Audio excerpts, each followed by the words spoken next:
Parang iba po yung kulay niya, sir. Mag-iba ng kulay kasi yung isa imported daw.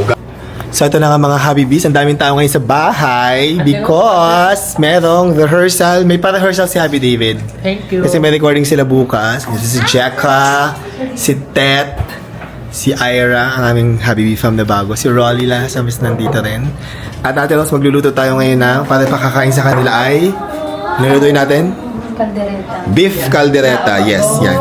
Ipe-pressure cooker ko yung beef para malambot na malambot bago ko siya igisa, ha? Opo, sir. Okay, let's go. Start na tayo magluto.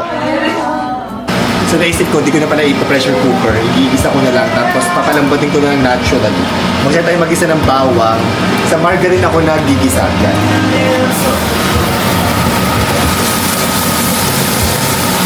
Next, gisa na natin ang sibuyas. Yan. Gisa tayo dyan. Bango. Lagyan natin ng beef. Yan. Saan natin ito lahat. Oh. Kakaunti yung aming beef. Magluluto na lang uli ako ng isa pa. Sa pangulam. At habang ginigisa natin yung ating baka, papalambutin, magprito na tayo ng gulay, patatas at saka carrots. Dahil kakunti yung beef namin, may nakita pala kami na binili kong beef na ito, mga strips yun, no? So, isa na lang ang ulam namin, hindi na ako magluluto ng giniling kasi ang dami na nito. Pero para makahabol dun sa niluluto ko, ipi-pressure cooker natin Ate Rose. Tapos pag malambot na, tsaka natin isasama dun sa may mga buto-buto. Perfect! So, habang papa-pressure cooker tayo ng additional beef, nilagyan ko na ito ng bay leaves, tapos tingnan natin paminta. Matigas pa to guys, papalambutin ko lang. Siguro sakto lang. Saktong-sakto pag ito, lumambot, isasama na natin dito para dumami yung ating kaldereta. So ito, okay na itong pinapalambot kong baka. Actually, hindi siya malambot na lambot. Hinabol ko lang yung lambot niya dito sa una kong ginawa para sabay sila lalambot. So ito, kasi hindi ito pre-pressure cooker. Pero itong isang ito pre-pressure cooker ko. Kaya ililipat na natin itong mga to. Yan, yung mga beef strips na to. Papunta dito sa kabila. Yan. Para dumami ang ating kaldereta, diba? Parang iba po yung kulay niya, sir. Mag-iba ng kulay kasi yung isa imported daw. Galing kasing SNR itong isa. Itong isa galing palengke. Ito ay foreigner. Tsaka, ano siya? Imported po. Iba yung kulay ng baka sa SNR mo kaysa sa palengke. Opo, sir. Akala ko nga po hindi baka yun. Tingnan mo yan, no? Magkaiba ng kulay, oh. Parehong baka yan. So ito, mas social. Char. Papalamutin pa natin ito. Pero lalagyan ko na siya ng tomato paste. Lagyan na tayo ng tomato paste. Di ba ingay nila nag-rehearsal ko sila? Lagyan ko ng tomato paste. Konti lang kasi lalagyan ko din siya ng tomato sauce. Haluin lang natin ng very Light. Lagyan natin ng tomato sauce. Naglagay din ako tomato sauce sa kaldereta. Hindi ba kasi puro tomato paste lang ako, tomato sauce. Tsaka tomato paste. Combine. Yan. Papalambutin pa natin mabuti yung ating baka. So, papalambutin ko pa to kasi medyo matigas pa yung ating beef. Gagamitin ko yung pinagkulan ko kanina dito sa pressure cooker. Kasi malasa rin ito. Malasa na din ito. Timplahan na natin ang ating kaldereta. Maglalagay ako ng Worcestershire sauce. Tansya-tansya lang. Yan. Tansya-tansya lang yan. Adjust ko na lang mamaya. Naglalagay din ako ng aking paborito, select soy sauce. Naglalagay natin ito. Tansya-tansya na ako magluto guys eh. Yan.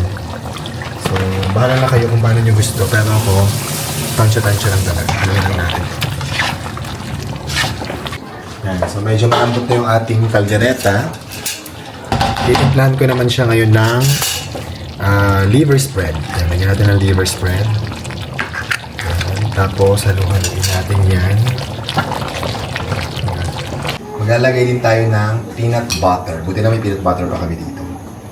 Yan. Peanut butter para daw masarap. First time ko maglagay ng peanut butter actually. Tsaka mamaya maglalagay ako ng gata kasi masarap din daw pag may gata. Sabi nila masarap daw pag may gata ang kaldereta. Lagyan natin. Ito galing sa freezer namin. Pero kahapon lang namin ito binili. Lagyan natin ng gata. Lagyan natin kung ano magiging lasa. Experiment, diba? Tingnan guys. Haluin lang natin yan. Yung ating gata. Sana sumarap pa na mas bongga. Yan. Nakakaloka. Nakalimutan ko lagyan ng pickles. Ihabol natin. Habang pinapalagyan natin ang baka. Buti na lang na ihabol natin Ate Rose. Naalala ko bigla. Tsaka yung sausage Ate Rose. Kunin mo pala yung sausage, Ate Rose. Yung sausage. Sige po, sir. Yes, Kunin ko na lang thank po. you. Lagyan din natin ng sausage. Hungarian sausage yung ginamit ko. Konti lang, isang piraso lang. Yabo lang natin. Baka lang meron siyang sausage. Maluluto naman agad yan. Habang pinapalambot pa natin mabuti yung ating baka at pinapalapot pa ng bongga ang sabaw. Lagyan na natin ng cheese kasi kulang pa sa alat. Ito yung magpapaalat ng ating kaldereta. Cheesy kaldereta. Yan. Wow, mukhang masarap na po, sir. Sana nga ate. Lagyan natin ng bell pepper. Green at saka red. Yan. Mamaya ko na ilalagay itong ating sili kasi si Raymond tsaka si Lindy hindi kumakain ng maanghang. Pero yung bisita natin gusto maanghang. And finally, lagay na natin yung prinitong patatas tsaka carrots. Wala akong garban sauce eh, so hindi ko makapaglagay ng garban sauce. Dahil akong green peas, kaya yun na lang. Pwede na to. Yan. Luto naman na yung gulay na yan kasi naprito na natin yan. Konting minuto na lang ito at luto na to. Nakalimutan ko kung ilagay ang sili, nakakaloka. Pero napaghiwalay ko na si Lindy at si Ate Rose, lagyan na natin ang sili. Si Lindy po, sir. Yes, si Lindy pala. At saka si Lindy yan, lagyan natin ng konti lang. At baka yung iba'y ayaw. At eto naluto na ang ating kaldereta. Ayan siya guys. Pinaghiwalay ko na si Lindy tsaka yung mga hindi kumakain ng maanghang. Tapos sobrang kalat ng aking kusina. Kasi nag-stress kami dito. So, kasi gutom na yung mga kabisita natin. Kaya, ayan, ang kalat-kalat. Ang daming lilinisin ni na Ate Rose. Sorry, Ate Rose. Okay lang po, Saka sir. ni Lindy. Magagay na tayo ng kaldereta sa lalagyan para tayo ay makapag-hain na. Guys, kain na tayo. At tayo ay magpe-paper plate lang ngayon para hindi maraming hugasin si Ate Rose, diba? Ito na ang ating kalderetang hindi maanghang para kay Ding. Thank you so much po. Ito, kaldereta maanghang. Meron din tayong crab rangoon. Ayan. Let's eat, guys. Come on. Mim, kakain na tayo. Yes! Pumunta ka na doon. Oh, nice. Ayan, oh. Nag-start na si Happy David ulit mag-decorate. Yan. Mga Emily, ano. At Israel, kain na kayo dyan. Manong Mark. Ate Rose, Lindy, kain na kayo. Tawagin na si Raynon, ha? Go. Guys, sino may gustong Habibi? Anong Habibi gusto mo? I want Habibi watermelon. Watermelon daw siya, Ate Rose. Ako ay kalamansi, Ate Rose. Thank you. Dalawang sachet, ha?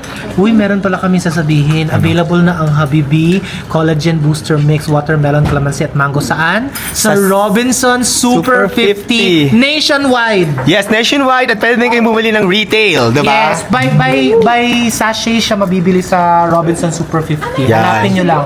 Yes. Sa Robinson Super 50 nationwide. Sa buong Pilipinas din. So kung sa mga places na hindi nyo alam kung saan umorder, pumunta kayo sa Robinson Super 50. Yes. Ayan, si Dani nakakalamansi. Ang kanyang favorite na kalamansi, Habibi. Pang-apat niya na yan. Pang-apat na niya today. Pang-apat niya na.